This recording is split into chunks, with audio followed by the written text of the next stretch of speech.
Hey guys, tonight the silent majority, reclaiming the narrative of medieval womanhood. The historical tapestry of the Middle Ages is rich with color and intricate detail, yet a vast segment of it remains perpetually faded. We gaze upon the grand designs, the crusades, the feudal contracts, the rise of universities, the construction of the Gothic cathedrals, and find them dominated by the figures who shaped and documented these monumental events: men. Kings and nobles dictated the politics, abbots and bishops interpreted the divine, scholars and chroniclers put the era to paper. Their stories are the bedrock of our understanding, their voices clear and resonant through 1,000 years. But if we adjust our focus, a critical oversight becomes undeniable: the profound silence of the women. These women, the silent majority, were the essential, relentless operators of medieval society. They were the weavers who produced the cloth that clothed every class, the brewers who ensured safe drink, the market vendors who fueled urban life, and the administrators who managed estates when their husbands were absent at war or court. They were not marginal figures, they were the indispensable infrastructure. Yet their direct testimonies, their intimate thoughts, their daily struggles and triumphs are largely absent from the official record. The issue lies at the very heart of medieval literacy and power. History was recorded by those who were educated, and education was primarily reserved for the clergy and the male elites. The vast majority of the surviving documents are products of the institutions that controlled society: the church, the royal chancery, and the aristocratic family archives. These institutions saw women primarily in relation to male ownership and lineage, as daughters whose dowries cemented alliances, as wives whose fidelity ensured legitimate succession, or as souls requiring male spiritual guidance. Therefore, the historical record we possess shows us women through a dense veil of masculine mediation. We read legal documents that dictate their rights, or lack thereof, religious sermons that prescribe their behavior, and courtly romances that idolize them as unattainable objects of affection. Rarely do we encounter a source, a letter, a personal diary, a budget book, written by an ordinary medieval woman detailing her unvarnished reality. Consider the peasant woman, the most numerous figure of the age.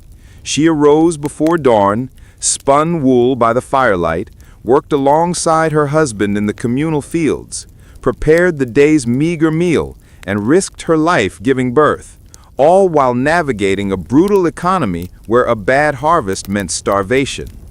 No scholar in the local monastery recorded her name, her thoughts on the burdensome tithe, or her secret hopes for her children. Her existence is inferred from agricultural records detailing the number of hands needed for the harvest, or entries noting the payment of the heriot, a death tax, upon her passing. Her life is a statistic, not a narrative. Even the noble woman, seemingly closer to power, was often defined by her role as a vessel for inheritance. Her correspondence often dealt with the practicalities of estate management, a testament to her competence, but was always executed under the legal shadow of coverture, the principle that subsumed her legal identity into her husband's. A wife's property, debts, and even her criminal liability were, in most cases, assumed by her spouse. Only in the fleeting, often precarious status of widowhood did a woman typically gain full legal independence to manage her affairs, sell property, or write a truly personal will. These wills, meticulous listings of bequests of silver spoons, cloaks, and prayer books, often serve as crucial, albeit brief, windows into their autonomous decisions. This historical deficiency compels the modern historian to become an archaeologist of subtext. The work is not simply reading what is written, but analyzing the conditions under which it was written, and, more importantly, what was deliberately omitted or simply not deemed worthy of inclusion. We must learn to listen to the gaps. The evidence of absence. Why do we have detailed records of a man's journey to Rome, but only a single passing mention of his wife's name when she sells a pig to fund a pilgrimage. Reading against the grain. When a cleric rails in a sermon against women who use makeup or wear tight-laced garments, he inadvertently confirms the social and sartorial choices women were actively making, choices that ran contrary to prescribed piety. The material culture. We must rely heavily on objects, the needlework, the kitchen tools, the surviving architectural layout of a woman's separate chamber to reconstruct her daily sphere of influence, a sphere often overlooked by documents focused on land and warfare. This narrative, therefore, is an investigative journey, a commitment to move beyond the romanticized stereotypes of the virtuous lady in the tower and the crude, nameless working woman. It seeks to gather the disparate, fragmented pieces of evidence, from the financial records of independent widows in Paris to the devotional visions of cloistered nuns like Hildegard of Bingen, to construct a collective biography of resilience and quiet power. The reclamation of the medieval woman's narrative is not about inventing voices, but amplifying the echoes that remain. It is about understanding that while their lives were constrained by law, religion, and social custom, they were neither passive nor irrelevant. They possessed agency, creativity, and authority within their own domains. By recognizing the monumental difficulty of extracting their true experiences from sources designed to conceal them, we begin to truly appreciate the hidden, enduring lives of the silent majority who shaped the very foundation of the modern world. This is where our story begins, in the shadows of the manuscript, searching for the light of their lived truth. Beyond the castle walls, social class and the spectrum of female experience. Having acknowledged the profound silence of medieval women in the historical record, our task now shifts to mapping the vast and varied landscape of their existence. The medieval woman was not a singular figure. Her life was inexorably defined by social class, a rigid structure that dictated everything from her diet and dress to her legal rights and labor. To search for her authentic experience, we must look beyond the high stone walls of the castle, across the muddy fields of the manor, and into the bustling, noisy streets of the nascent medieval town. What emerges is not one story, but a spectrum of profoundly different realities. The lady of the castle, burden of rank and administrative power.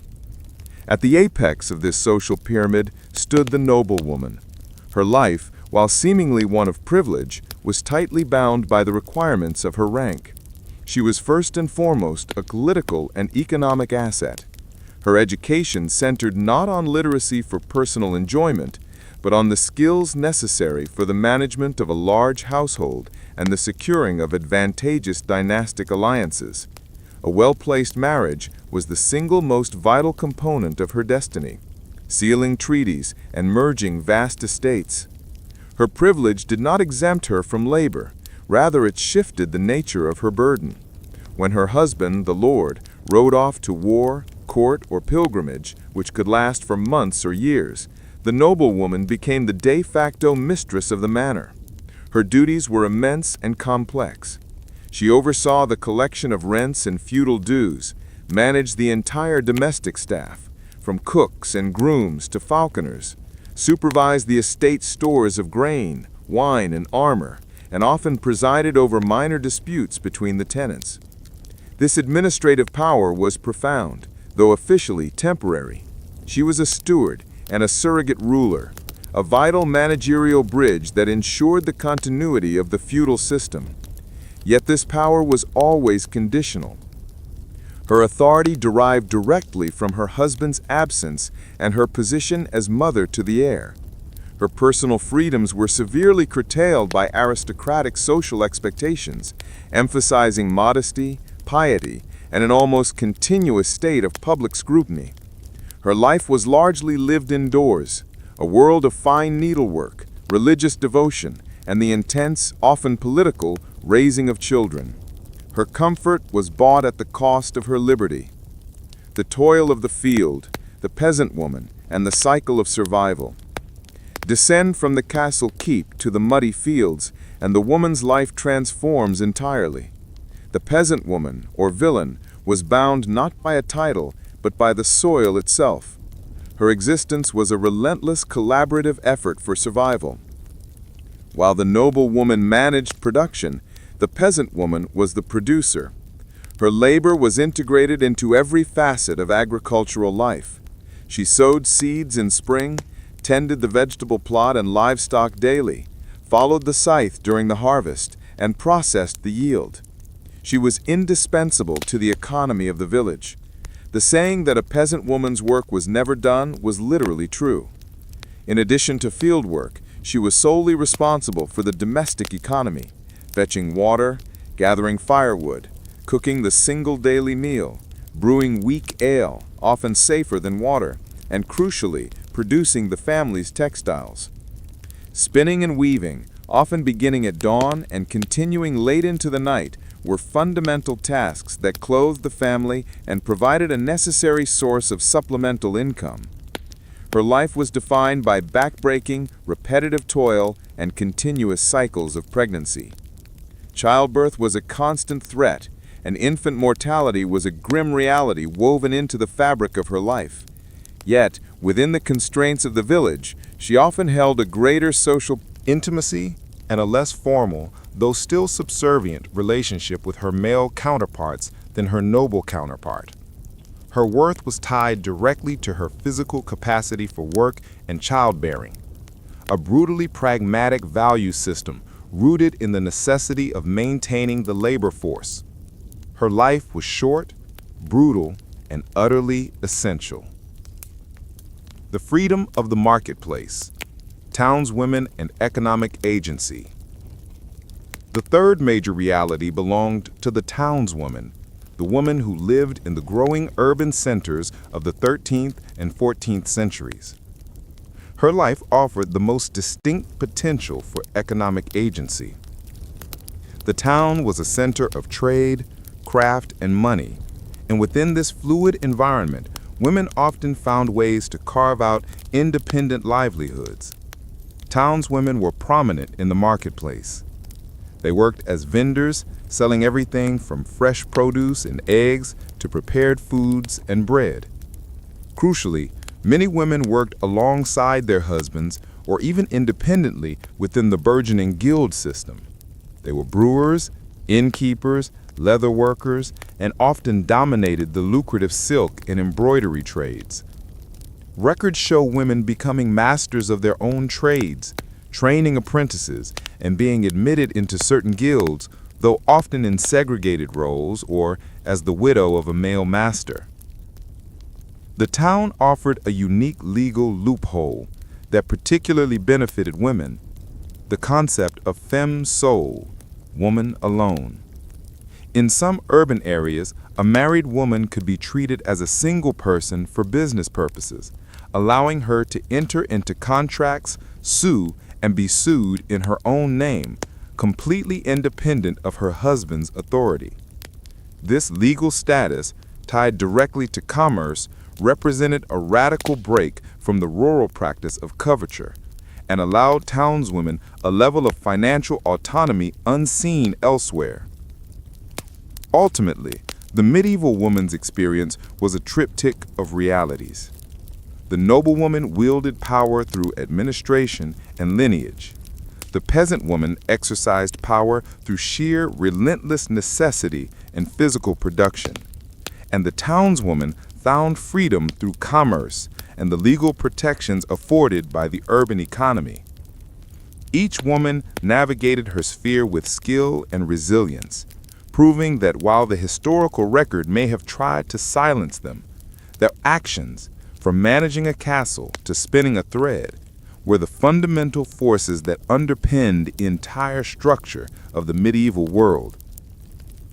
The legal cage, dower, coverture, and the subordination of identity. If social class defined where a medieval woman stood, it was the law that defined how far she could move.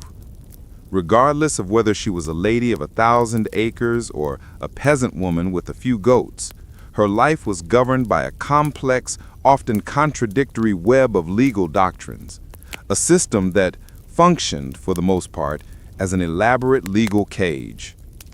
At the core of this system, dictating the boundaries of her identity and autonomy, were two critical concepts: dower and coverture. The subordination of the female identity was not a societal accident. It was a legislative principle. The submerged identity. Understanding coverture. The most pervasive and defining legal reality for a married woman in much of medieval Western Europe, particularly under English common law, was coverture. This principle, derived from the legal fiction that the husband and wife are one person in law, was a chillingly effective mechanism for submerging the woman's independent identity. The single person in the eyes of the court was the husband. Under coverture, legal standing vanished. A married woman, or femme covert, could not generally sue or be sued in court, enter into contracts, or manage property in her own name. Any legal action related to her had to be undertaken by or against her husband. Property became his. Any movable property, chattels, money, clothing, livestock, that a woman brought into the marriage or inherited while married, immediately became the absolute property of her husband. Land was a slightly more complex matter, often managed by the husband, but potentially retained for the wife's benefit upon his death. Economic non-existence. Her earnings, even if she ran a thriving business in a town, legally belonged to her husband. If she made a purchase, she was essentially doing so as her agent. This systemic removal of her economic identity meant that her worth was tethered directly to the male head of the household. Coverture reduced the woman to a legal minor for the duration of her marriage, regardless of her age, intellect, or experience. While she might possess enormous de facto power within the domestic sphere, managing servants, running the kitchen, tending to the children, her de jure power, her formal standing in the eyes of the state and the courts, was virtually non-existent. This legal reality was not simply a relic of ancient custom. It was actively maintained because it supported the patriarchal structure of medieval society, ensuring that property and power flowed reliably through the male line. To be a wife was to trade personal autonomy for the protection and provision of a husband. The widow's anchor, the provision of dower. If coverture defined the legal non-existence of the wife, then dower, or das, was the crucial legal provision that defined the potential, albeit temporary, reclamation of the widow's identity. Dower was the legal entitlement of a widow to a specific portion, usually 1/3, of her deceased husband's freehold land for the remainder of her life. Dower was not simply a good gesture.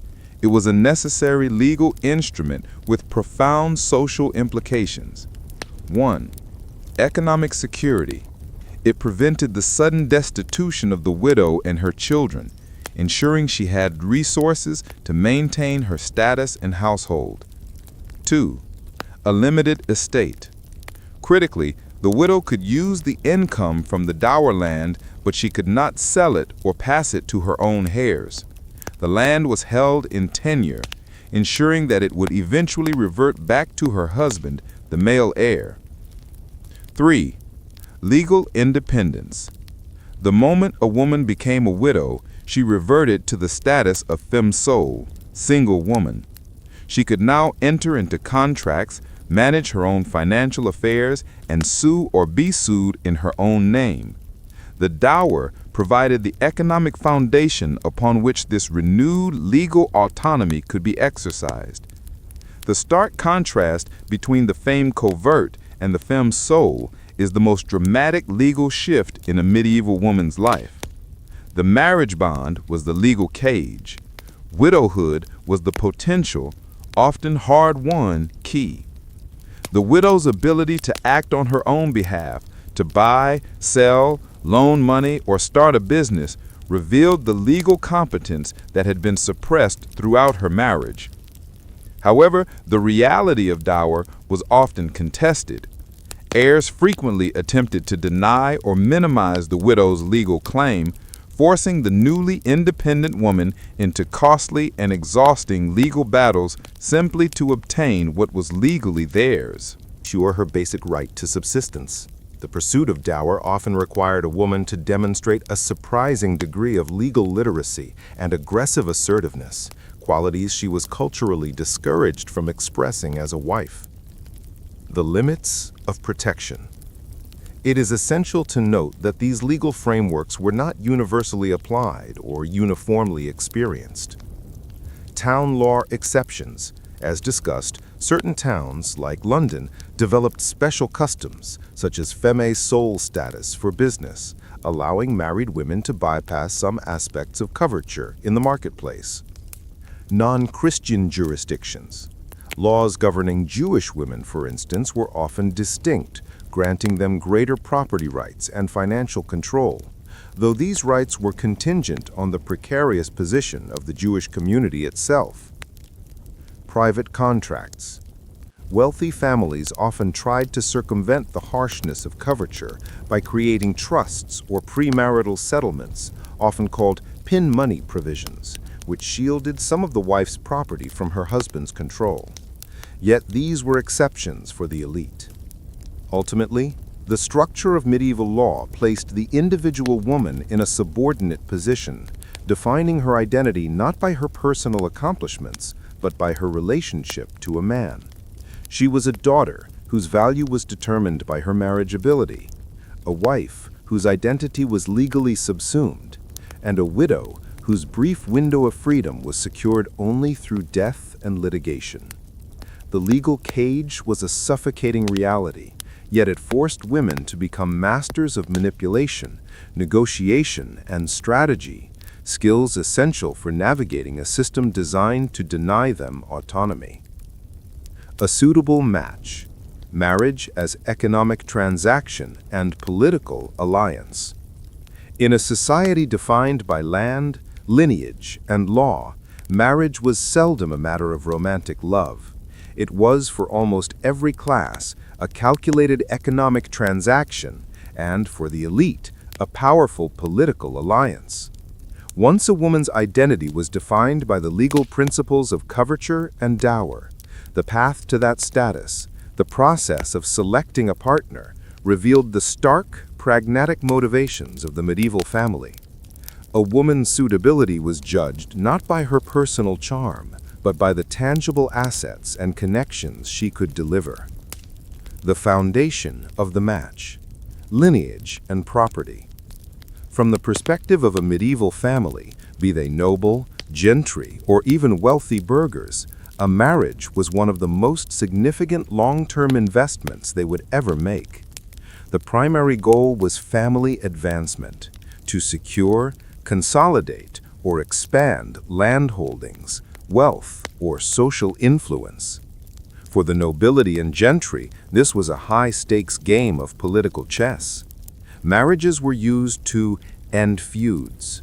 A union could be the definitive way to settle long-standing territorial disputes or rivalries between two powerful houses. Consolidate land. By marrying an heiress who owned an adjacent estate, a family could instantly double its territory, simplifying administration and strengthening its local power base. Forge alliances. A well-placed marriage could link a minor lord's family to a powerful baronial house, providing political protection and opportunities at court. Negotiations often began when the potential bride and groom were children, and the actual couple frequently had little or no say in the matter. The final decision rested entirely with the heads of the households, who viewed the bride and groom as pawns necessary for the survival and prosperity of the larger lineage.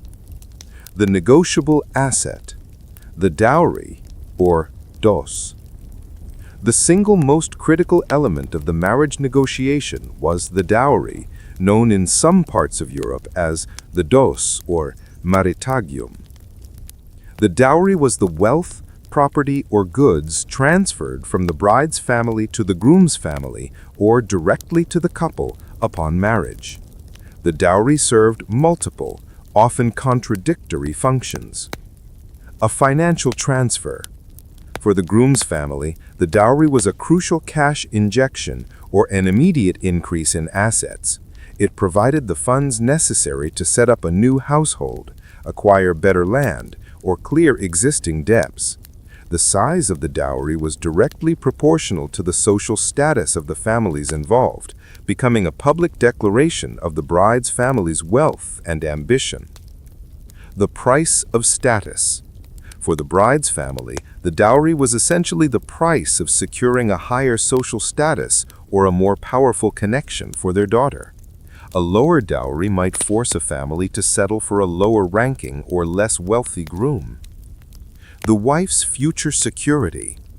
In some legal traditions, particularly those influenced by Roman law, the dowry was technically intended to be used by the husband to support the wife during the marriage and reverted back to her or her family if the marriage ended, or if the marriage ended, or if the marriage ended, or the husband's death. While this principle was often ignored or difficult to enforce, the concept was rooted in providing the wife a measure of financial stability. The pressure on fathers to provide a competitive dowry was immense, often crippling the financial resources of the bride's family, particularly if there were multiple daughters. A daughter who could not be endowed was often relegated to a less desirable path, such as the convent. Securing the future. Dower and jointer.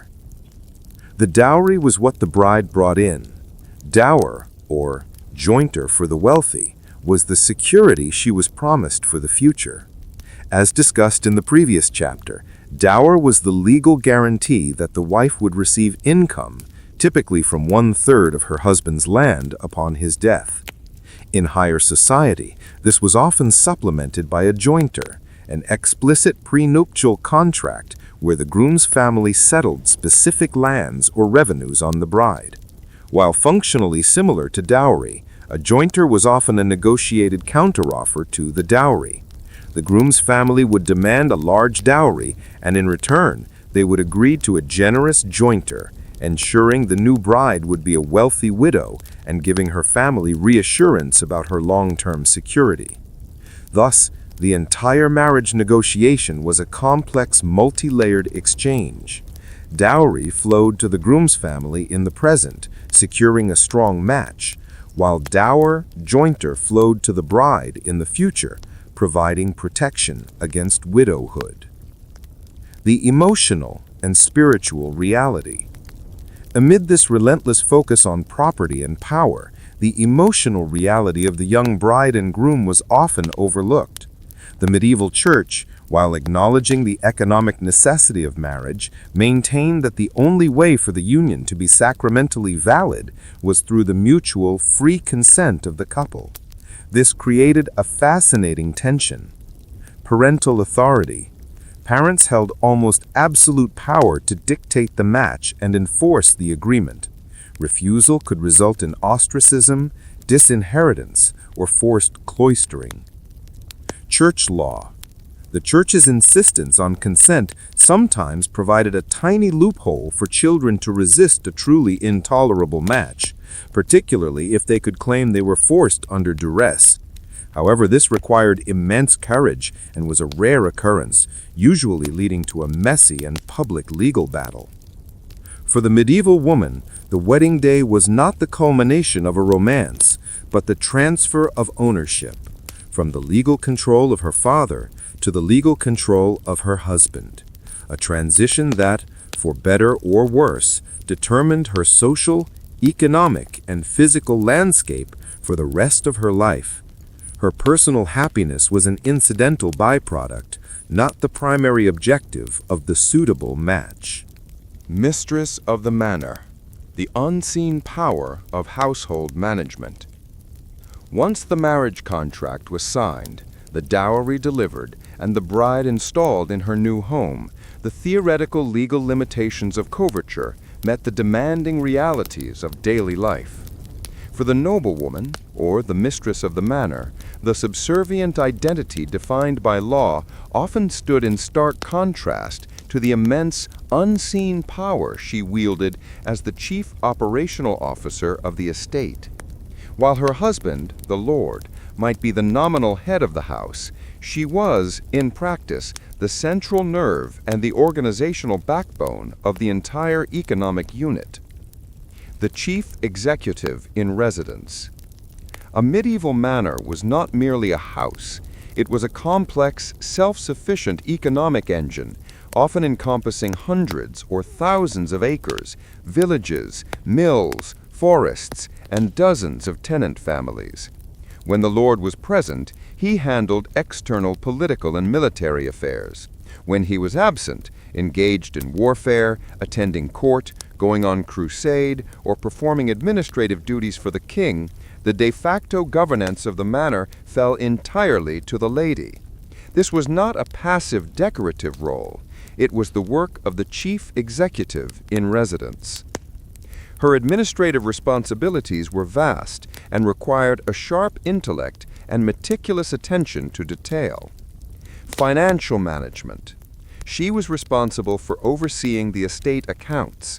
This meant reviewing the tallies of the bailiff, the farm manager, and the reeve, the peasant foreman, tracking income from rents, feudal dues, and the sale of surplus grain or wool, and budgeting for large expenditures like repairs to the castle or payments to servants. She had to ensure the treasury was solvent, a task far more complicated than simply counting coins. Resource allocation and stores. The manor house was a major employer and a massive consumer. The mistress had to oversee the storerooms, tracking inventory of salted meat, dried fish, wine, beer, and candles. She was the one who authorized the use of raw materials, such as leather for shoes or cloth for liveries. Mismanagement could lead to starvation in winter or bankruptcy. Personnel and discipline. She managed the entire domestic staff, a large and stratified group, including chambermaids, cooks, scullions, squires, grooms, and guards. Her judgment ensured loyalty and efficiency or risked chaos and theft. Security and defense. In times of war or local unrest, the mistress often had to act as the military commandant.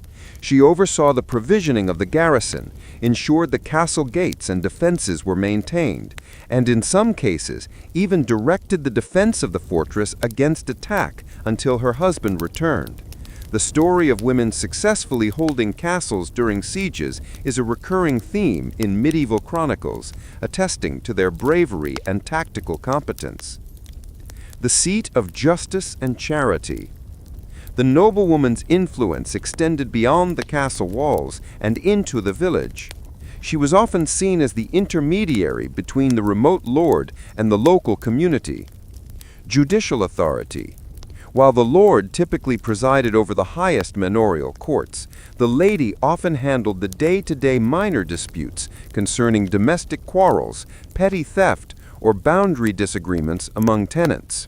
Her local knowledge and mediation skills could prevent minor issues from escalating into major conflicts that threatened the harvest or the estate's stability. Charity and piety. The management of charity was a distinctly female sphere of influence. The noblewoman was expected to distribute food, alms, and medical care to the poor and sick in the local community. This act was crucial for her spiritual salvation and equally important for maintaining social order by showing the peasantry that the aristocracy cared for their welfare. Writing the history of the absent lord. The noblewoman's most enduring legacy often lies in the surviving administrative and personal correspondence. Letters sent between lords and ladies reveal a partnership built on practical necessities, often betraying a deep mutual respect for the other's competence. A husband's letter might instruct his wife on political matters, like write to the bishop regarding that dispute over the tithes, while hers would detail her actions, like I have sold the excess wool at a good price and have sent 2 barrels of cider to the garrison. These documents, often filed under the husband's name, are our most direct evidence of the wife's executive decision-making. She was not simply obeying orders, she was actively managing the enterprise, making autonomous choices that preserved the family's wealth and status. Ultimately, the position of the mistress of the manor reveals a profound paradox. Legally, she was an extension of her husband, her identity submerged under coverture. Practically, she was a vital managerial and political agent whose competence was the single greatest guarantor of her family's continuity and prosperity. Her authority was temporary and delegated, but her power, the power to manage, to sustain, and to defend, was absolute in the domestic realm. It was this unseen power, exercised daily and diligently, that kept the gears of the feudal system turning, while the men of the age were making history elsewhere. The hearth and the field, labor and survival in the peasant woman's year. If the noblewoman's power lay in the management of surplus wealth, the peasant woman's power lay in the relentless production necessary for mere survival. Moving down the social spectrum from the mistress of the manor to the villain of the village reveals a world stripped bare of legal sophistry and financial cushioning. Here, life was governed not by law codes or dowry contracts, but by the sun, the seasons, and the crushing necessity of physical labor. The peasant woman's year was a continuous, back-breaking cycle that spanned both the hearth and the field. Dawn to dusk, the unceasing domestic sphere. The peasant woman's day began long before sunrise and ended well after the men had finished their evening meal. Unlike the administrative roles of the noblewoman, the peasant woman's labor was fundamentally manual, repetitive, and essential to sustaining life in the cottage. Her domestic responsibilities were vast, forming the bedrock of the family's health and immediate economy. Fire and food. She was responsible for fetching water, gathering firewood, often foraging for hours in the Lord's wood where permission was granted, lighting the fire, and preparing the single large daily meal, typically a thick, coarse pottage made of grains, beans, and whatever vegetables could be grown in the small family plot. Brewing and baking. She was the family's brewer and baker. Since water was often unsafe, she brewed weak, nourishing ale from barley, a necessary task performed every few days.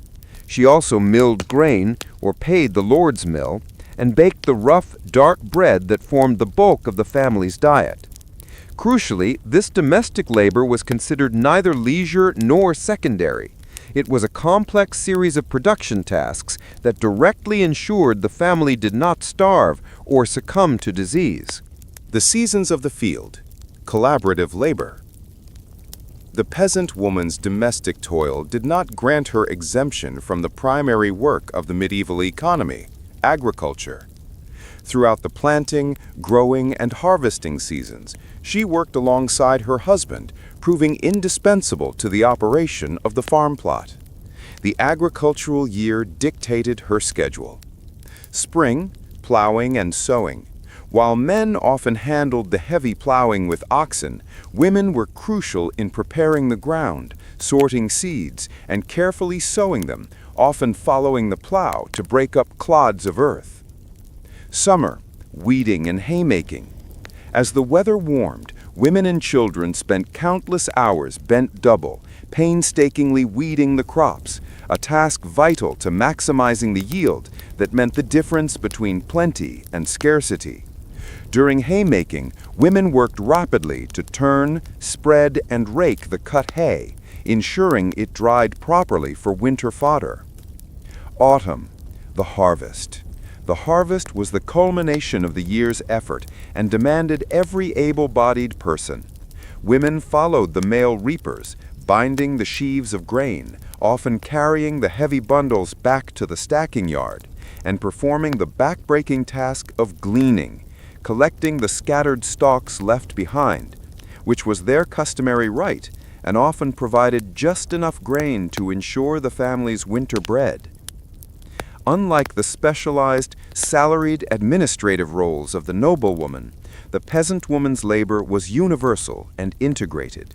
She was simultaneously a farmer, a miller, a brewer, a laundress, a nurse, and a mother. A multi-skilled economic pillar whose continuous effort was the fundamental unit of peasant survival. The loom and the wheel. Textile production. In the rare hours between her fieldwork and domestic duties, the peasant woman engaged in the activity that defined her economic contribution most universally: textile production. Nearly every piece of clothing worn by the family, from the lord's levy and taxes to the baby's swaddling cloth, originated in the relentless, rhythmic turning of the spinning wheel and the arduous work of the loom. Wool, flax, or hemp had to be cleaned, carded, combed, spun into thread, and finally woven into cloth. This was an extraordinarily time-consuming process. A woman's work is never done, for her hour is the measure of her thread. This folk saying underscores the reality that spinning was continuous. It was portable work, done while supervising children, walking to the village well, or sitting by the evening fire. The peasant woman's spinning ensured the family was clothed, reducing the need for expensive purchases. If she was lucky enough to produce a surplus, the sale of spun thread or woven cloth provided precious cash for taxes or necessary tools, representing one of the few avenues for economic contribution separate from the land. The life of the peasant woman was a profound testament to resilience and endurance. Without the benefit of literacy to record her struggles, her story is written in the surviving manorial records detailing her small plots of land, the tax paid upon her chicken, and the accounts of her children's births. Her legacy is found not in grand pronouncements, but in the simple, continuous act of survival, the daily triumph over hunger, cold, and exhaustion that kept the vast majority of the medieval population alive and stable. From spinning wheel to loom, medieval women as economic producers. Urban crafts and guild participation. As Europe urbanized, the rigid separation of labor on the manor gave way to the specialization of the town. This new environment offered women a complex but sometimes profitable path to economic independence. While they were typically barred from the highest offices and governing bodies of the craft guilds, women often participated as skilled members or, critically, as widows of masters. The widow's privilege. The death of a husband, as previously established, was the moment a woman regained her legal autonomy, femme sole status. Guild law often stipulated that a master's widow could continue to run the business, employ his apprentices, and manage his shop, provided she remained unmarried.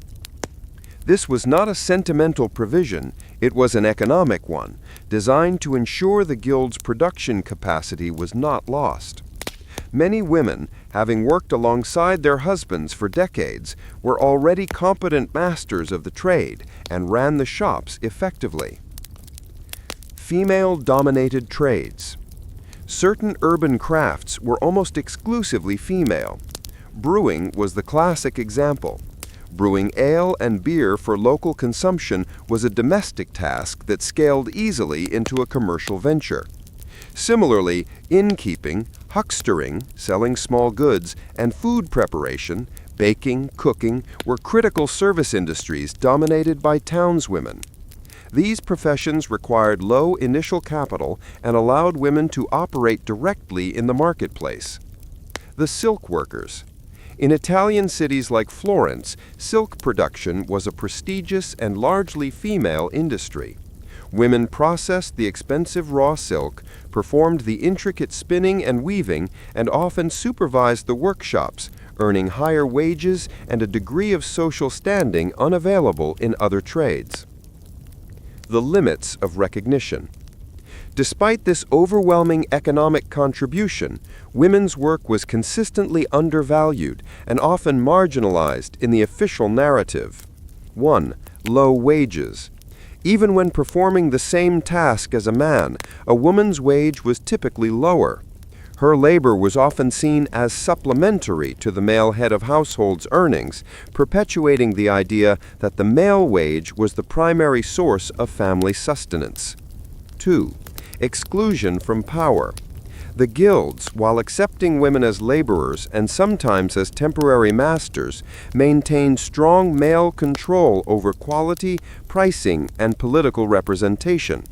Women could run a shop, but they rarely sat in the guild hall making the rules. 3. The invisible labor.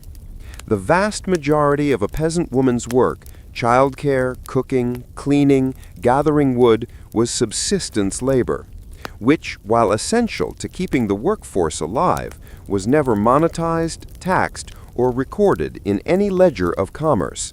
It was the great unmeasured economic contribution of the age.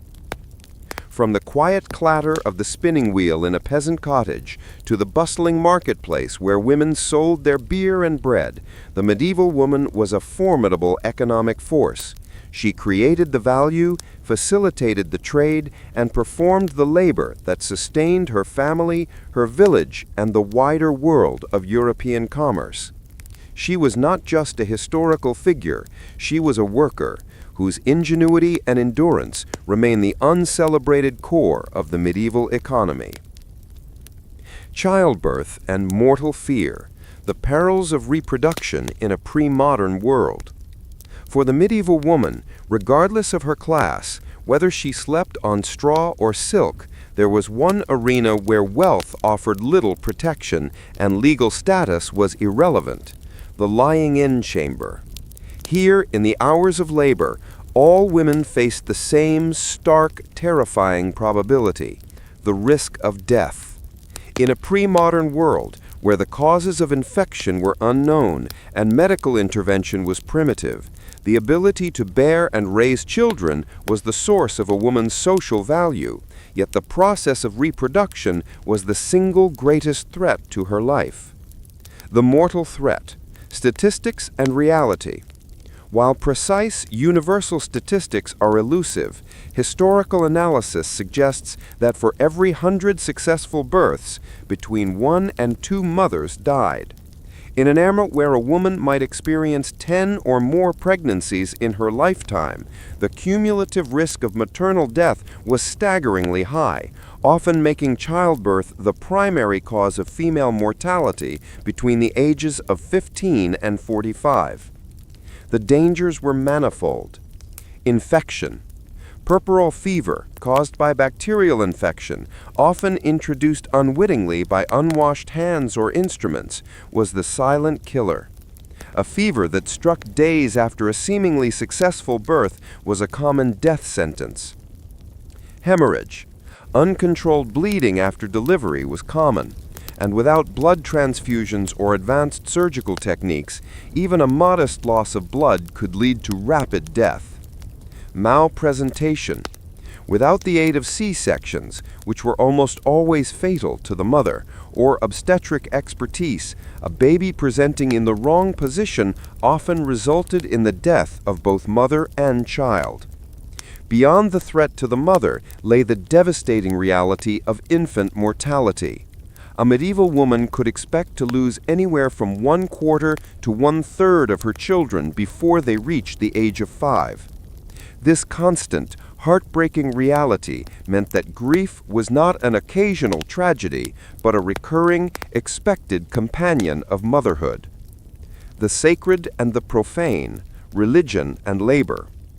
Childbirth was not just a physical event, it was a profound spiritual one as well, intertwined with the Church's doctrine.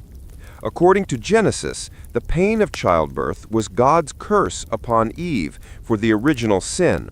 Thus, labor was viewed as a necessary penance, a moment of intense danger where a woman faced both earthly death and the potential judgment of her soul. The anxiety was magnified by the critical need for immediate baptism. If an infant died before being baptized, church teaching held that its soul could not enter heaven. Therefore, the moment of birth was fraught with spiritual urgency. If an infant was clearly dying during or immediately after birth, the attending midwife was legally and spiritually empowered to perform an emergency baptism to save the child's soul, a moment where a common woman wielded the power normally reserved for a priest. After a successful birth, the mother had to undergo the rite of churching, a purification ceremony that formally welcomed her back into the church community after the unclean period of childbirth and bleeding. The midwife, guardian of life and community authority.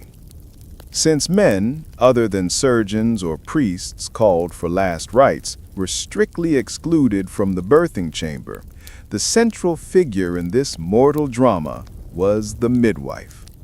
The midwife was an essential professional, a woman of great importance and often considerable authority within the community. Expertise and trust. Midwives were typically older women who had raised their own families and accumulated decades of practical experience. They possessed an intimate knowledge of folk remedies, herbal lore, and traditional techniques for turning a baby, easing pain, and encouraging labor. Their skills were passed down orally from one generation to the next. Spiritual role.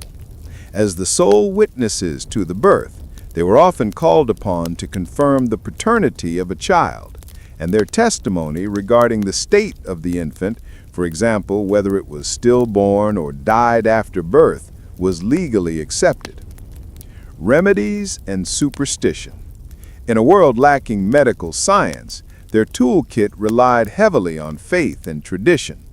They would use warming baths, herbal teas such as pennyroyal or mugwort to ease pain, and powerful amulets and prayers to ward off demons or evil spirits believed to be hindering the birth. Relics of saints might be placed in the room, and the room itself was often sealed against drafts and outside disturbances. The midwife's status, however, was precarious. While indispensable, she was also often eyed with suspicion, particularly if she failed to save a mother or child. Because she dealt with the borderlands of life and death and possessed secret knowledge of herbs, she was sometimes the first person targeted if a community turned to accusations of witchcraft. The ability to give life was terrifyingly close to the accusation of taking it away. Childbirth was the great equalizer and the most profoundly female-centric experience of the medieval age. It was a time of immense physical suffering, spiritual terror, and intimate female solidarity bound together by the courage of the mother and the practiced, often lonely skill of the midwife. For the medieval woman, every pregnancy was a roll of the dice, and every successful birth was a triumph won against the highest odds. The cloistered intellect, learning, literacy, and authority in the convent. For the ambitious, the intellectual, or the daughter whose family lacked a sufficient dowry, the convent offered a profound and often empowering alternative to the legal cage of marriage. The cloister, an enclosed space of piety and study, was not a retreat from the medieval world, but often the very environment where women achieved the highest levels of literacy, administrative power, and intellectual authority that the era allowed. It was a structure designed to confine the body, but paradoxically, it often liberated the mind. A practical alternative to the marital vow. The decision to send a daughter to a convent was rarely based purely on deep religious fervor. It was frequently a pragmatic economic calculation. The undowered daughter. Families with multiple daughters often found the collective burden of providing several large dowries crippling. Placing a daughter in a convent while still requiring a donation, a spiritual dowry or karoti, was typically far less expensive than arranging a marriage to a suitably ranked man. The unsuitable match. For daughters who were physically frail, intellectually demanding, or simply uninterested in the subservient role of a medieval wife, the convent provided a respectable, lifelong career path that spared the family the trouble of forcing an unhappy or difficult match. The safe haven. For women fleeing abuse, political turmoil, or simply seeking intellectual challenge, the convent offered sanctuary and a defined routine that promised security and peace in a violent world. The convent therefore acted as a parallel institution to the feudal system, providing a structured destiny for women who would otherwise be economically vulnerable or socially disruptive. The nucleus of female learning and literacy. In a time when literacy rates, especially among laywomen, were desperately low, the convent stood as a crucial center of female education. While noble women who married often lost access to scholarly pursuits, the nuns and the secular women they taught maintained the intellectual tradition. Access to books. The convent provided access to libraries, scriptoria, writing rooms, and the time necessary for study. Nuns were required to be literate in Latin to perform the daily liturgy of the hours, giving them a command of the language of scholarship, theology, and administration. Intellectual production. The convent walls sheltered extraordinary figures whose achievements rivaled those of any contemporary male scholar. Hildegard of Bingen, a 12th century German abbess, is the preeminent example. She was a visionary, a composer, a scientist, a medical writer, and a political correspondent who advised kings and popes. Her ability to operate on such a grand stage was entirely dependent on the independence and intellectual framework provided by her monastic community. Education of the elite. Convents often ran schools, taking in the daughters of the nobility and the wealthy urban elite to teach them reading, writing, arithmetic, and the necessary skills for managing a great household. The convent thus served as a vital cultural nexus, shaping the intellectual landscape of future generations of both secular and religious women. The authority of the abbess, a quasi-feudal power. The highest position a woman could attain in medieval society was that of abbess or prioress, the elected head of a major convent. The abbess wielded a level of formal, recognized authority that few queens or noble women ever achieved. Administrative and financial power. An abbess was the lord of the manor for the convent's vast estates. She managed large tracts of land, hired and fired bailiffs and stewards, oversaw the collection of rents and feudal dues, and controlled significant annual budgets. She was a major figure in the local economy, dealing with merchants, bankers, and landholders. Legal standing. Unlike the femme covert wife, the abbess was a legal person.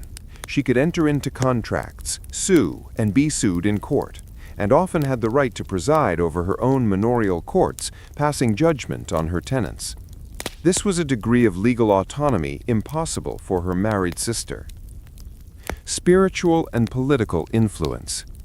An abbess was a powerful figure in the hierarchy of the church, and often held the status of a baroness in the feudal system, holding land directly from the king or emperor and owing him service, though usually not military service.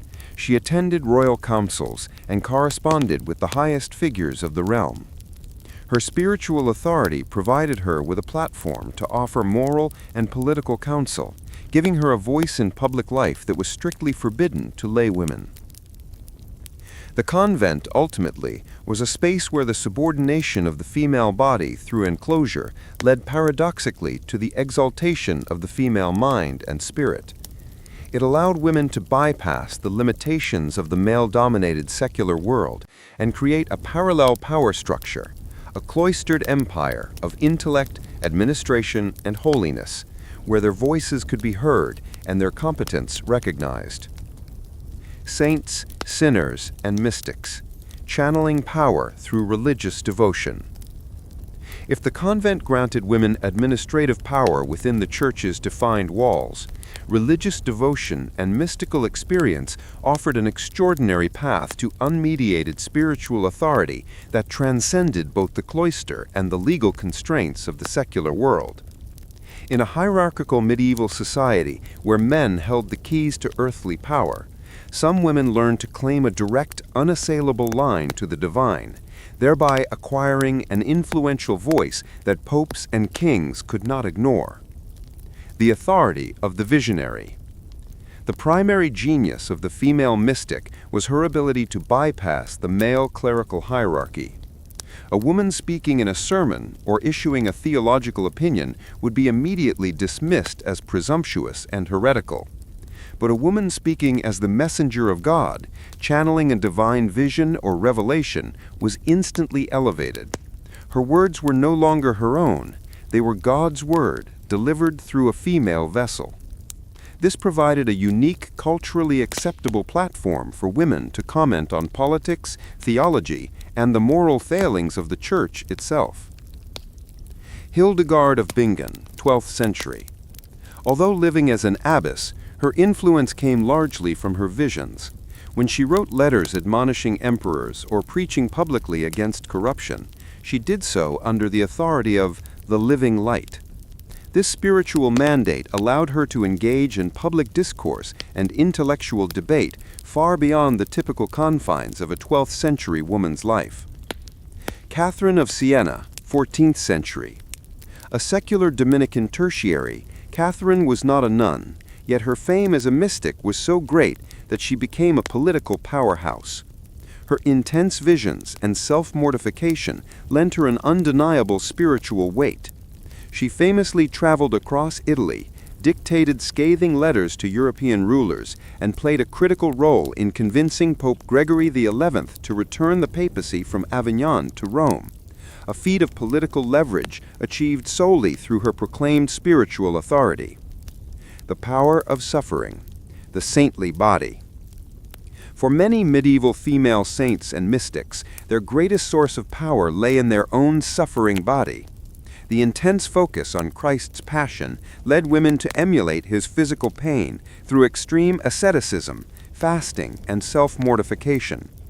These acts were viewed not as madness, but as a sign of spiritual grace and direct communion with God. Holy anorexia and stigmata. Women who fasted to the brink of starvation or were believed to bear the stigmata, wounds corresponding to Christ's crucifixion, attracted immediate and widespread devotion. The pious female body became a public spectacle and a source of relic, transforming the physical pain often associated with childbirth and illness into a transcendent spiritual achievement. The Beguines. In the burgeoning towns of the Low Countries, groups of women known as Beguines lived together in semi-monastic communities without taking permanent vows. They engaged in charitable work and a deep emotional form of mysticism. Figures like Hodewijk of Antwerp wrote profoundly emotional poems of spiritual love that remain cornerstones of mystical literature, creating a powerful, independent spiritual movement that sometimes alarmed the male clergy due to its autonomy and direct theological speculation. The thin line between sanctity and heresy. The power channeled through religious devotion was immense, but the path was fraught with danger. The line between a divinely inspired prophetess and a dangerous heretic was razor thin and guarded fiercely by male theologians. The risk of the Inquisition. If a woman's visions challenged established doctrine, her local bishop, or the political status quo too strongly, she risked being denounced to the Inquisition. The very ecstatic nature of their devotion, the trances, the fasts, the extreme physical manifestations could be interpreted as either sanctity or demonic possession. The voice of the sinners. Beyond the saints, the medieval world also provided a unique, though subordinate voice to the penitent sinner. The Church's deep focus on confession and penance meant that women, even those who were prostitutes or former adulterers, could gain social standing through extreme and public acts of contrition and devotion. This path allowed women to reclaim a moral authority often denied to them in secular life, reinforcing the Church's doctrine that spiritual virtue transcended worldly origin. The she-wolf and the queen, political agency and female rulers. At the highest level of medieval secular society, the restrictions that bound the peasant woman and the administrative limits placed upon the mistress of the manor often appeared to dissolve. Here, a handful of exceptional women, the queens, the regents, and the sovereign duchesses, managed to seize direct political agency, governing territories, commanding armies, and shaping the destiny of nations. Yet their power was always a paradoxical one, derived through their relationship with a man, a husband, father, or son, yet exercised with a personal force that frequently challenged the very gender norms they were expected to uphold. Power by proxy, the essential role of the regent. The greatest source of political power for medieval women came not from ruling in their own right, but from ruling on behalf of another. This role, the regent, was activated when a male ruler was physically absent, on crusade or at war, or legally unable to rule, a child minority. The period of regency was a moment of supreme female authority, executive control. The regent commanded the army, presided over the royal council, appointed officials, managed the treasury, and conducted foreign policy. She was the de facto ruler, responsible for maintaining the stability and solvency of the entire kingdom or principality. Maternal authority.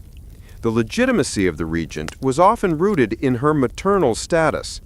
Her fierce dedication to securing the rights and lands of her minor son, the rightful heir, was seen as a virtuous extension of her natural duty, making her exercise of power politically acceptable. Figures like Blanche of Castile, 12th century regent of France for her son Louis IX, demonstrated remarkable political acumen. She successfully crushed baronial revolts, negotiated critical treaties, and managed the royal finances with such skill that she transitioned France from a troubled minority into a stable, powerful kingdom, a political success story achieved entirely through female leadership. Sovereignty and inheritance, ruling in their own name. In some regions, particularly those governed by continental European inheritance laws, women could legally inherit titles and territories in their own right. These sovereign women often wielded power equivalent to any duke or prince. Eleanor of Aquitaine, 12th century, stands as the ultimate example. Inheriting the vast duchy of Aquitaine made her one of the most powerful women in Europe. Her subsequent marriages, first to Louis VII of France, then to Henry II of England, transformed European geopolitics, merging her immense lands with the royal domains of her husbands. Even after divorce and imprisonment, her influence remained profound, acting as a political mediator and patron of culture into her 80s. However, the assumption of direct female sovereignty often provoked conflict. Matilda of Tuscany, 11th century, was a powerful figure in the Holy Roman Empire, a military leader who personally commanded troops and maintained a key alliance with the papacy against the emperor. Her power was a continuous source of friction precisely because it was not borrowed from a husband or son. The stigma of the she-wolf. While queens were expected to be pious, maternal, and politically supportive, any woman who exercised aggressive, independent political power often faced a brutal counter-narrative from contemporary chroniclers, male writers inherently wary of female dominance. The most common and damning archetype was the she-wolf. Isabella of France, dubbed the she-wolf of France, Isabella, wife of England's Edward II, was perhaps the most infamous medieval example. Driven by her own political survival and the humiliation of her husband's mismanagement, she led an invasion, deposed her husband, and ruled England de facto with her lover, Roger Mortimer. She broke the cardinal rule. She challenged not just her husband's weakness, but the legitimacy of male rule itself. The she-wolf label served to delegitimize her actions, branding her necessary political ruthlessness as unnatural, unfeminine savagery. This archetype was a powerful deterrent. It demonstrated that a woman could achieve the highest secular power, but she would pay for it with the destruction of her reputation. Her actions would be attributed not to sound strategy, but to ambition, lust, or a perverse, unnatural dominance. In the lives of these powerful medieval women, we see the highest peaks of female political agency. They were forced to operate with a degree of sophistication that their male counterparts rarely needed, constantly balancing their exercise of power with the required performance of feminine virtue. They governed kingdoms, but they always remained vulnerable to the pen of the chronicler, who held the ultimate power to define whether their rule was hailed as virtuous regency or condemned as savage usurpation. The urban entrepreneur, widows, guilds, and independent tradeswomen. While the noble woman derived her authority from lineage and the peasant woman from physical labor, the townswoman, the urban entrepreneur, often found her greatest independence rooted in commerce and custom. The rigid feudal structures of the countryside, with their binding laws of coverture, began to fray within the bustling, money-driven centers of medieval cities. Here, a woman's ability to generate wealth could, in many crucial ways, temporarily supersede the limitations imposed by her gender. This was especially true for the widow and the unmarried woman, who often leveraged their singular status into unprecedented economic freedom. The freedom of femme soul. The greatest legal advantage available to the medieval townswoman was the status of femme soul, a woman alone.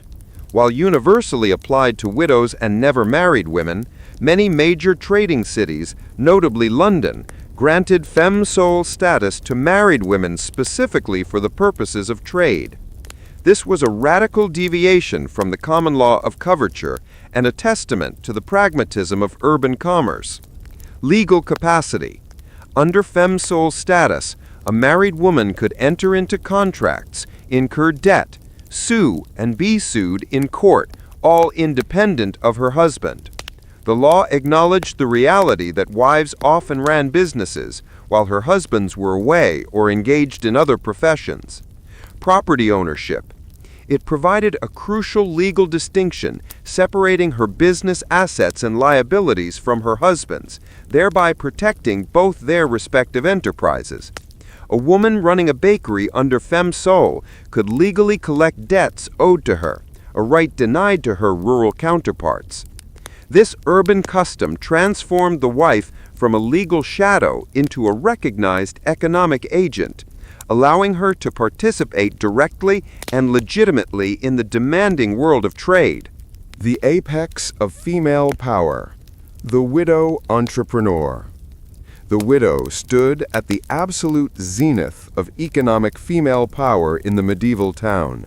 Her legal identity was no longer subsumed by coverture, and she generally held two key assets: legal autonomy, femme soul status, and capital, her dower or jointure and inherited property. The widow often stepped into her husband's shoes and continued his business not just out of necessity, but with genuine competence. Guild inheritance. Guilds, while fiercely protective of their trade secrets and monopolies, were pragmatic.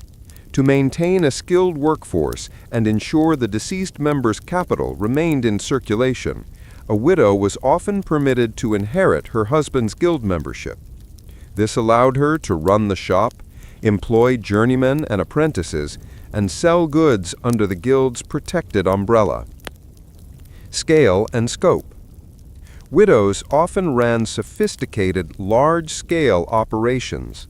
In London, there are records of women like Marjorie de Hannington, who ran lucrative export businesses, and female goldsmiths and mercers who managed considerable wealth. These women owned property, lent money, and actively invested in municipal bonds, acting as the powerful matriarchs of urban capitalism. Financial leverage. Having often managed the household finances throughout their marriage, widows were adept at business. The property and security of the dower allowed them to take financial risks and leverage their capital in a way that single women or married women without femme sole status simply could not. Independent tradeswomen and specialization. Beyond the textile production discussed earlier, urban women dominated several critical, often lucrative trade sectors. 1. Victualling, food and drink. This was the quintessential female trade. Alewives or brewers and backsters or bakers were omnipresent in medieval towns. Brewing was primarily domestic work that easily scaled to commercial production. Alewives faced continuous scrutiny and regulation over price and quality, demonstrating that their trade was a serious, taxed commercial enterprise. 2. Small retail and service. Women ran small stalls or shops known as hucksters or regators, selling everything from second-hand clothes and spices to dairy products and pottery. They managed the immediate daily supply chain for the common citizen. 3. Money lending. Particularly in the later Middle Ages, women of wealth often engaged in small-scale money lending, filling a gap in the market by offering credit to neighbors and smaller merchants, a business that could be highly profitable but also socially precarious. The economic landscape of the medieval town was thus a dynamic ecosystem where gender was still a barrier but not an absolute block. Wealthy widows and legally autonomous single women represented a significant, if often under-recorded, segment of the economic elite. They proved that even given a small crack in the legal cage, provided by the necessities of commerce, medieval women possessed the drive, acumen, and resilience to become successful entrepreneurs and powerful financial actors in their own right. Love, loss, and laughter. Emotions and relationships in private life. To look upon the medieval woman solely through the lens of legal statutes, economic transactions, and religious obligations is to see only the cage, not the soul within. Behind the thick walls of the castle and the thin walls of the peasant cottage, women possessed the same intricate emotional landscape as their modern counterparts. They felt love, they suffered devastating loss, and they sought joy and connection. Finding these intimate truths, however, requires penetrating the silence of the historical record and seeking out the faint traces left in surviving personal correspondence and poetry. The scarcity of the self. Finding the female voice.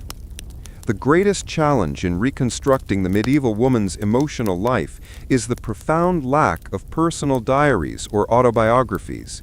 The few personal letters that survive often come from the highest echelons of society, dictated to scribes and focused primarily on administrative affairs.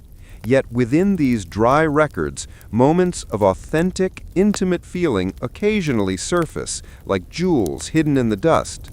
These letters confirm that while marriage was an economic contract, it did not preclude genuine marital affection. The Paston Letters, a vast collection of private correspondence from a 15th century English family, are a remarkable source. They reveal wives, like Marjorie Paston, managing vast estates, yet often concluding letters to their absent husbands with pleas for their health and safe return, mixing administrative detail with palpable worry. This suggests that the contractual necessity of the match often matured into a shared life, partnership, and in many cases, deep affection built on mutual respect and shared struggle. The trauma of loss, maternal grief. If there is one emotion that profoundly defined medieval motherhood, it was grief. With infant mortality rates tragically high, a woman could anticipate losing several children before they reached adolescence. This was not a stoic acceptance, it was a spiritual and emotional trauma woven into the daily experience of mothering. The surviving evidence of this pain is poignant. Epitaphs and memorials. Wealthy women often commissioned elaborate tombs or masses for their deceased infants, an attempt to publicly affirm their short lives and ensure their soul's passage. Devotional focus. The cult of the Virgin Mary, particularly her suffering at the foot of the cross, Pietà, resonated deeply with medieval women.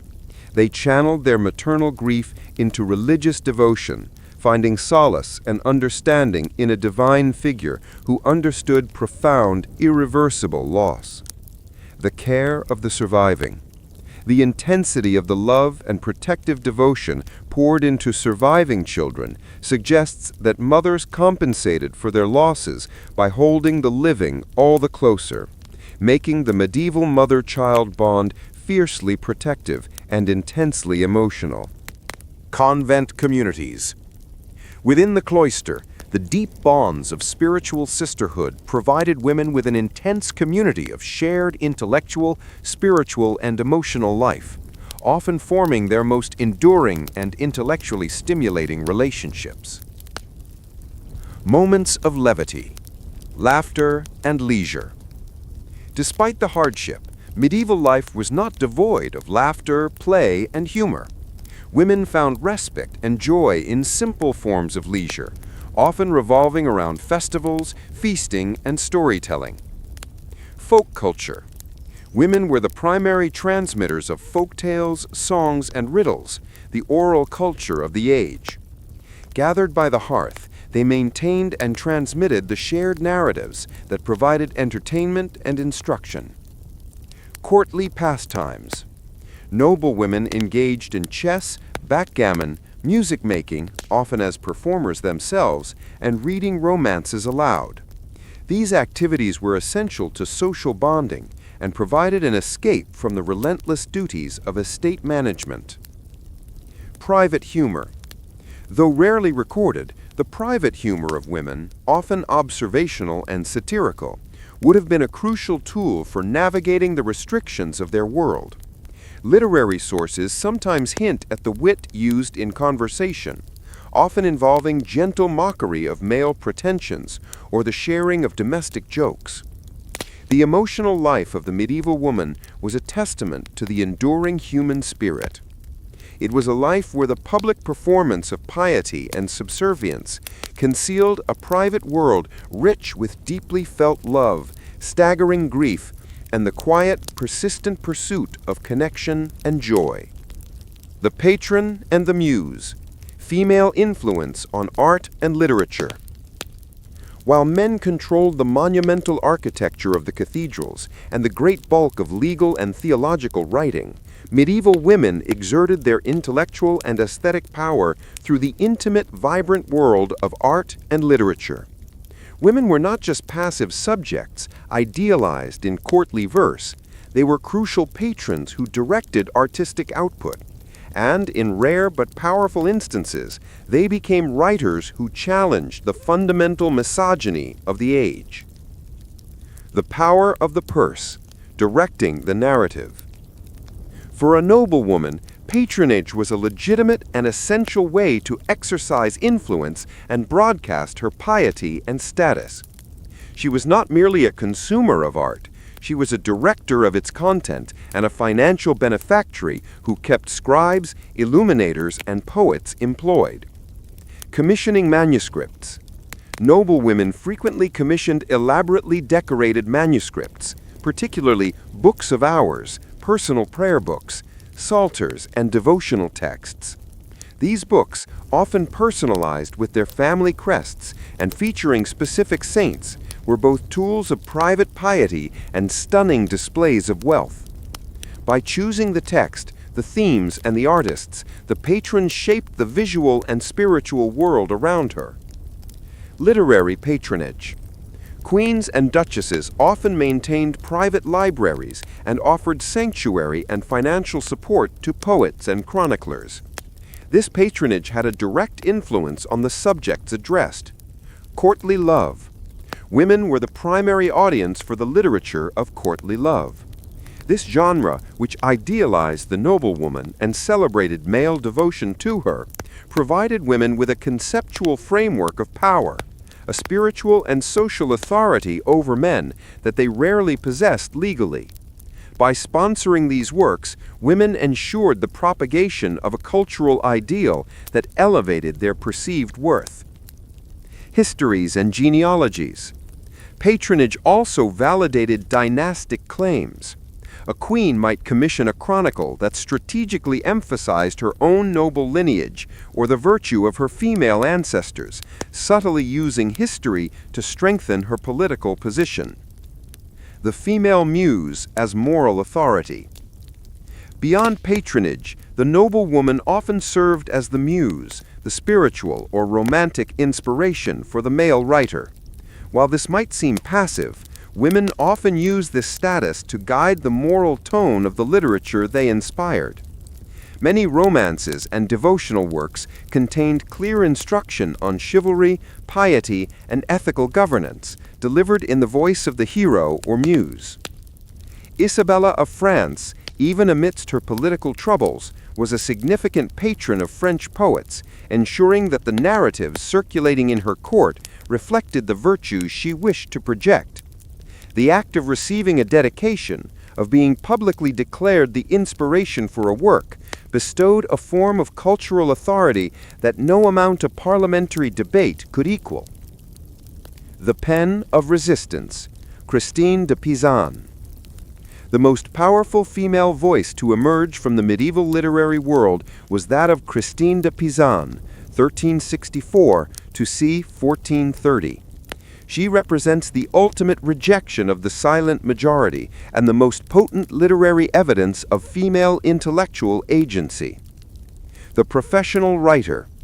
A Venetian-born Frenchwoman, Christine was widowed early and, faced with the need to support her family, became perhaps the first female professional writer in European history.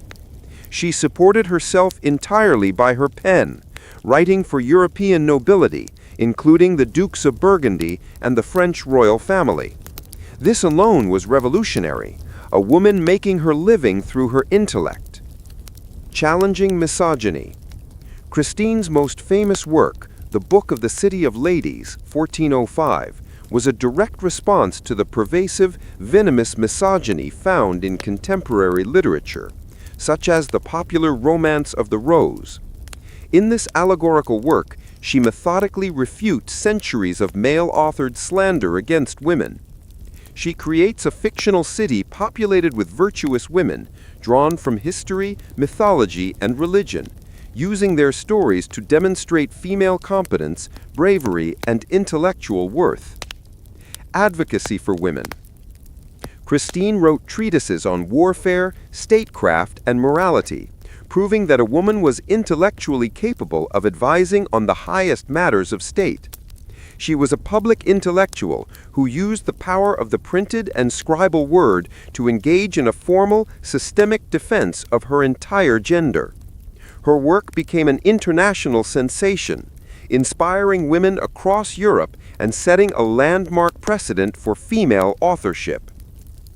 Christine de Pizan's career serves as a powerful metaphor for the entirety of medieval female influence. While thousands of women influenced art subtly through their commissions and choices, Christine's decision to take up the pen and write for a living proved that the female intellect was not only capable of participating in the great cultural conversation, but was also necessary to correct the biased narratives that had been enforced for 1,000 years. A legacy unwritten. How medieval women shaped the modern world. We began this journey by confronting a profound historical silence, the vast unwritten narrative of the silent majority that was medieval womanhood. We have since searched for their voices in the meticulous accounts of the mistress of the manor, in the grueling daily rhythms of the peasant woman's life, in the sharp legal maneuvering of the urban entrepreneur, and in the fierce spiritual authority of the abbess and the mystic. What we find ultimately is a legacy that is not merely of endurance, but one of fundamental, if often invisible, shaping influence on the modern world. The enduring impact of resilience. The medieval period, often caricatured as static and monolithic, was in fact an era of explosive, foundational change. And at every point of transition, from the shift to commercial towns to the development of sophisticated administrative structures, women were not passive bystanders, they were active agents of progress. 1. Economic systems.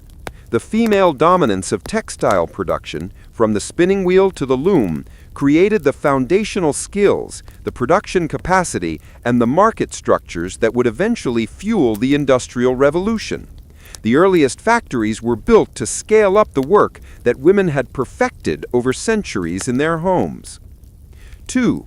Administrative structures. The mistress of the manor and the abbess refined the skills of complex financial oversight, inventory control, personnel management, and budgeting. These organizational competencies, performed daily within the domestic and spiritual spheres, were the blueprints for modern bureaucratic administration and corporate management. 3. Legal autonomy. The urban custom of femme sole, which granted married businesswomen legal independence, served as a crucial historical precedent. It demonstrated that legal systems could and should adapt to grant women economic autonomy, laying the conceptual groundwork for later demands for married women's property rights centuries later. Their struggle was not just for personal survival, but for the creation of systems that made complexity manageable and survival sustainable. The unwritten history and the modern conversation. The core difficulty in recognizing this legacy remains the issue of historical erasure. Medieval women were defined by a legal system, coverture, that made them legally non-existent. Their achievements were documented in ledgers, filed under their husbands' names, their wisdom preserved in oral traditions, and their resistance often branded as heresy or unnatural ambition, the she-wolf. Yet the issues they confronted resonate with startling clarity in the modern world. The double burden, the peasant woman's tireless labor in both the field and in the home, the simultaneous commitment to external production and internal domestic labor, is the historical ancestor of the modern woman's struggle with the second shift and the work-life balance debate. The right to a voice. The mystical women who had to claim their words came from God to be heard, and the writers like Christine de Pizan, who wrote against centuries of slander, mirror the contemporary fight for women's voices to be taken seriously in fields from science to politics, free from gendered dismissal. Reproductive rights. The profound fear and isolation of the lying-in chamber highlights the historical imperative of female control over their own bodies and the absolute necessity of safe, informed reproductive care, a political battle that remains fiercely contested today. The hidden lives were not irrelevant. They were foundational. They were the indispensable workers, the silent managers, the brave entrepreneurs, and the intellectual pioneers who navigated a world designed to confine them. They proved that competence, resilience, and agency can thrive even in the harshest legal and social climate. A call to remembrance. We cannot fully write the stories of these women because their diaries were never kept, their letters were often lost, and their names were relegated to the margins of men's land deeds. But we can and must continue the work of reclamation. We must read the documents not just for the bold pronouncements of the kings, but for the subtle, powerful presence of the Queen Regent ensuring the kingdom's stability. We must look at the cathedral not just as a symbol of the bishop's power, but as a structure funded, in part, by the rents collected by the diligent abbess. We must see the tapestry not just as art, but as the culmination of thousands of hours of skilled, undervalued female labor. The medieval woman, through her sheer endurance and quiet ingenuity, laid the economic and social groundwork for the world that followed. Her story is not a footnote to history. It is the unwritten chapter that, when read correctly, reveals the true, complex, and profound origins of the modern female experience.